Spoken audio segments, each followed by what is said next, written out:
Well, each week at this time, we are pleased to be joined by our resident analyst who's just down the street a little bit. We have Chris Swift with us, and he is with Swift Trading here in Nashville. Always a pleasure. Thanks for coming Absolutely. in. Happy Valentine's Day, It is Valentine's Day. Yeah, I'm glad you reminded me of that. I want to remind everybody out there about that today. It is. Yeah, don't forget. Yes. All right, so we're going to take a look at the market action here. We'll start with a look at our corn market. We'll go through the grains, and so far we have had a weaker trend. Right now, the March corn down 4 3/4. We're at 646 1/4. Your December new crop corn just hovering around 590. We're now at 590 1/4, and that is down 4.5 cents on the day. Well, these quotes provided by Bar Chart are showing March soybeans still under considerable pressure. We're down 21 cents at 15.62 per bushel. However, if you look at where the low was early this morning, and again, I want to point out, look at the range. It got as high as 15.99.5 overnight, only 2 ticks from $16. Then it backed away from it, and then it almost hit $15.50. Got down to 15.51.5, and now we're at 15.63.5. Quite a wild ride here in the soybean trade. Almost had a $0.50 trading range just in that overnight session and then early this morning. Meanwhile, if you're looking at November soybeans right now, they're down 6 3/4, and they are at 14.37 1/4 per bushel. Well, let's check out what's going on with our wheat trade here. We'll go to Chicago first of all. We'll go to that March contract. And right now we're down 9 cents at 7.88 3/4. That new crop July contract is currently down 6.5 cents on the day. In Kansas City, you have the March now trading 5 3/4 lower. We're at 8.18.5. And July, the new crop month, is down 5 1/4 cents. In spring wheat, you have March down 3 3/4 at 9.57 3/4. But hold the phone, July is actually up 1/4 cent on that July Minneapolis wheat market. As far as the cotton goes today, they're pounding on March cotton, down 236 points right now at 122.92. And even December, they're taking the wind out of the sails on new crop, down 227 at 102.92. Yikes.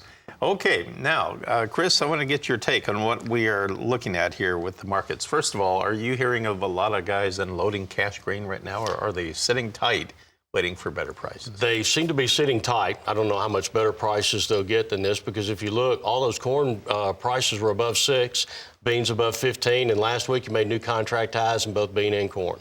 So it's very difficult to say, how much more is there to the upside, but what we're not seeing is any encouragement to produce more grains. We're not seeing a lot of forward contracting because we don't have our input costs fixed yet.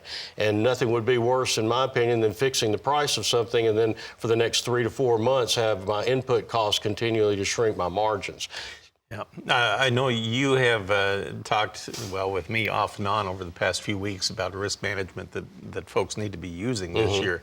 And you have a number of different strategies depending on how people are situated about how they can use futures or option strategies. You can do, I guess, spread options and that sort of thing. They seem to be kind of popular this year, too. And it gets kind of complicated, but you can help folks through that, right? Absolutely, we can. And it is difficult. There is no doubt about it, because every time you assess trying to resolve one issue of risk, you're actually assuming another, just in a different form. So, but we know that these prices are very high. They're going to be really attractive if something comes about that breaks the drought, increases our grain production, lowers our input costs coming into the spring. And unfortunately, we're still 4 to 5 weeks away from the most pertinent information that we could get. So we're all kind of flying blind right now.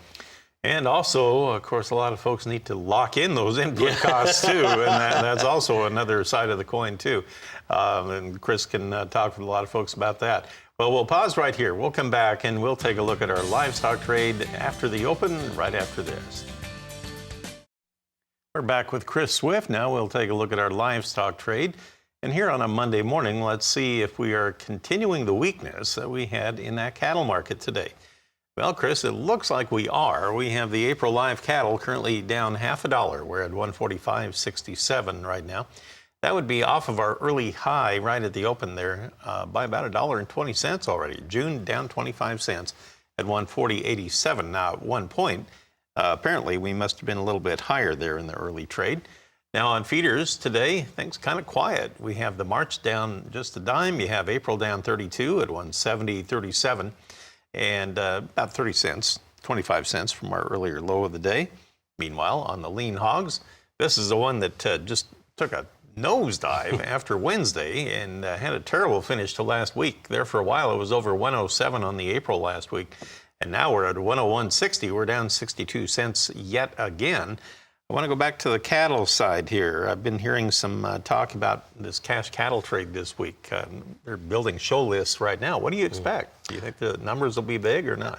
It's going to be, I think the trade will be a little bit softer as far as price goes, but we are backing up just ever so slightly. And the COVID surge that we had 2 or 3 weeks ago is still probably hampering some of the kill numbers on there. And unfortunately, the drought's just putting more cattle on feed. We normally will graze out a percentage of our yearlings on wheat pasture coming into the spring and then take them off in the March-April time frame. This year, they were taken off in December and January. And already looks like February, they're starting to pull a few more off there because there's no break in that drought. But aren't the slaughter rates picking up again? Are they getting closer to where they used to be for a normal or not? Not really. No, there was, I think 645,000 head was last week, and a lot of that, we've seen our fed cattle number drop under 550 a couple of different times. So that's those are still relatively low numbers, and we have a larger cow kill, and we have more heifers in our placement. So what you could start sometime over the next quarter is just lower carcass weights because you have more heifers into the mix there. And with high feed costs, you're probably not going to feed those things back up to the great big 1,450, 1,500 that we got accustomed to a year ago. Wholesale trade on the beef cutouts, they've really been sliding here for 2 or 3 weeks now. Is that just a sign of consumer resistance? The pushback. I think that's exactly what it is, pushback. Margins. When you talk about businesses, you have to talk about profit margins, and they've been bidding up cattle prices just a little bit, and with that, we know the box beef prices have come down some, and that is crushing margins. And there you go. The selects were down $1.12 Friday afternoon. Choice cuts down 30 cents again, and they're now at $274.52. That was the latest on our beef cutout information. Well, Chris, good to talk with you again. Absolutely, thank you always. for coming Pleasure, in. Marlin. Yeah, and it keeps you in shape jogging back and forth. Yes, absolutely. Good cold weather. Chris Swift is with Swift Trading here in Nashville. Tammy, back to you.